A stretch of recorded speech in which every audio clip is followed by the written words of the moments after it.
We begin with breaking news. Friday afternoon has fast turned into a nightmare on Sydney's roads. Traffic is banked up for kilometres around the airport after a crash in the M5 tunnel.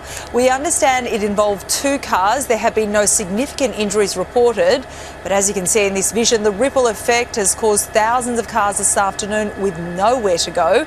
General Homes and Southern Cross Drives are also a mess. Traffic there banked all the way back to the Eastern Distributor.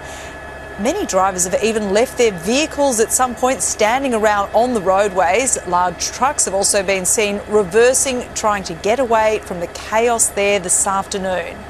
The obvious advice at the moment is stay away from the area if you can. We'll bring you updates on this as they come to hand. There's more fallout today from the Federal Court's bombshell finding on deceptive pricing at Coles as the spotlight now turns to customer compensation. A class action is now chasing the supermarket giant to cough up refunds to potentially millions of Australian shoppers who were misled. Chris Reason has more. Good afternoon. The ACCC's victory against Coles yesterday is expected to cost the company tens of millions of dollars, but class action lawyers say the payout for customers could dwarf that. The Federal Court found that the Coles Down Down campaign had scammed customers with illusory discounts, claiming a product was on sale when it was actually often more expensive than the price just weeks before. It's a landmark court ruling, but it also means success for the class action case being run at the same time. Millions of Coles customers could be in line for a cash payout. The case could make history. I haven't found one anywhere in the world, certainly not in Australia. Millions of consumers and tens of thousands, maybe hundreds of thousands of transactions. That adds up to a lot of money. So now the supermarket giant will be dragged back to court where class action lawyers GMP will argue they should be forced to go into their Coles Flybuys loyalty program to find exactly how many customers shop with them between 2022 and 2023. Then determine what products they bought under the misleading Down Down sale and how much they were overcharged. There are 10 million customers on Flybuys. If every one of them were to get a refund, the payout could be tens of millions. The final decision on how much customers could be paid back is in the hands now of the federal court judge in a process that could take 12 to 18 months. Back to you. A plane carrying 5 Australians and 1 New Zealand citizen who were exposed to the Hantavirus outbreak on board a luxury cruise ship has now touched down in WA. Let's go live to our reporter Francesca Danuccio in Perth. Hello to you, Francesca. Take us through what happens now. Good afternoon, Sally. Well, yeah, after several setbacks, the passengers and crew are finally inside the Bullsbrook quarantine facility here. They've officially begun their isolation period. We've been told they're in good health and showing no signs of symptoms. The plane touched down on time, 11 o'clock this morning, WA time, at the RAAF airbase in Pearce. They underwent a brief health assessment before being transported by bus and police escort here. They gave us a brief wave as they went past, of course, dressed in full PPE gear. Now that they're inside, the 6 passengers, 2 crew and doctor will undergo a PCR test for Hantavirus. If those tests come back negative, the crew will be free to leave. But the 2 pilots have chosen to isolate for 2 weeks. The doctor could be out within 2 days. But of course, those 6 passengers will have to go an isolation period of at least 3 weeks before authorities then reassess the situation.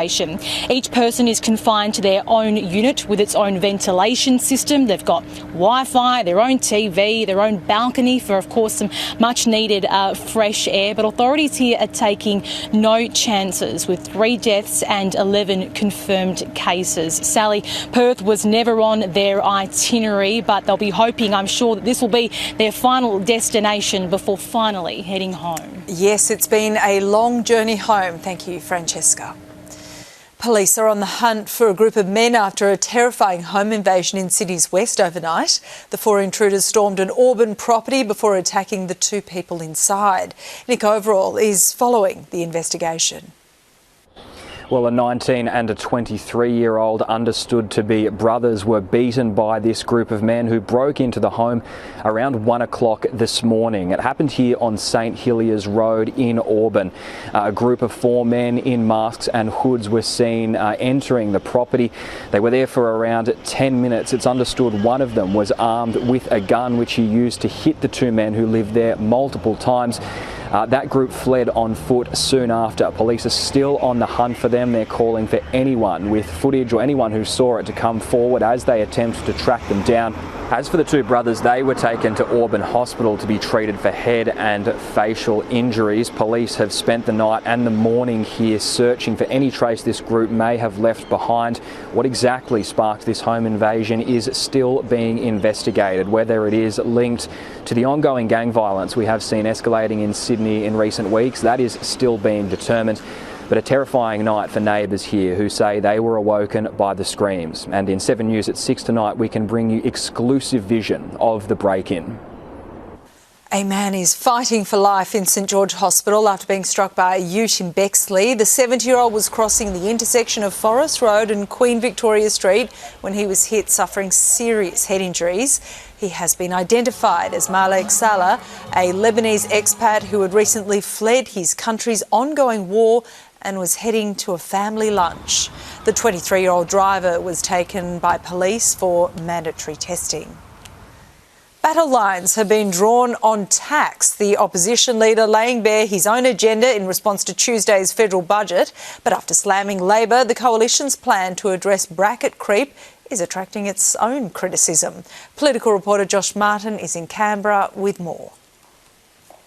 Good afternoon. It's a budget reply policy announcement that will be popular with voters, but it also costs a lot, $22.5 billion over 4 years, according to the Liberal Party's own figures. Economist Chris Richardson estimates tackling bracket creep and wiping it out would be a drain on the budget of $12 billion a year. The opposition says it would raise the first 2 income tax brackets in line with inflation from 2028, saving the average worker $250 a year back in tax, and it would adjust the final 2 tax brackets from 2031, saving an average worker $1,000. Labor, on the other hand, will legislate an ongoing $250 working tax offset from 2028. The major parties have vastly different budget plans, but the same idea on how they want to sell them. Anthony Albanese and Angus Taylor both visiting young couples in apartments in Canberra today. The Prime Minister becoming acquainted with a dog named Pikelet. The opposition has also committed to repealing Labor's changes to property taxes, setting up a debate over aspiration and opening up new scare campaigns. We have to axe Labor's toxic taxes. One of the taxes they don't tell you about is their inflation tax, their bracket creep tax. Without any costings, they can't be taken seriously. When the Liberals and Nationals won't tell you where the cuts are coming from, we know that they're going after Medicare again.